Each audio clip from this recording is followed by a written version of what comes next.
যে কারণে স্ত্রীর প্রতি স্বামীর আকর্ষণ কমে যায় বা স্ত্রীর প্রতি ভালোবাসাও কমে যায়, তার পিছনে কিছু কারণ রয়েছে।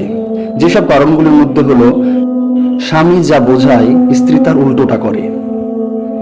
এইসব কারণেও কিন্তু ভালোবাসা কমে যায়।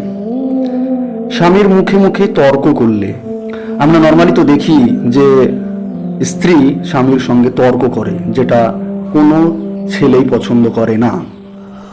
স্বামীর মতামতের বাইরে বা জেদ করে কোনো কাজ করলে, স্বামীর পছন্দে মূল্যায়ন না করলে, স্বামী কোনো জিনিস পছন্দ করলো, স্ত্রী সেটা পছন্দ করলো না, এটাও একটা বড় কারণ হতে পারে। স্বামীর পরিশ্রমকে মূল্যায়ন না করলে, আপনার স্বামী যখন অনেক পরিশ্রম করে বাড়ি ফিরবেন, তখন তাকে মূল্যায়ন করা, তাকে প্রাধান্য দেওয়া, তাকে গুরুত্বপূর্ণ দেওয়া, এটা সব থেকে বড় ইম্পর্টেন্ট। আর একটা মূল কারণ হলো কথায় কথায় সন্দেহ করা, যেটা বেশিরভাগ মেয়ের মধ্যেই দেখা যায় যে কথায় কথায় ছেলেদেরকে সন্দেহ করে, যেটা করা যাবে না। কারণ সন্দেহ করলে ছেলেদের ভালোবাসা কমে যায় মেয়ের প্রতি।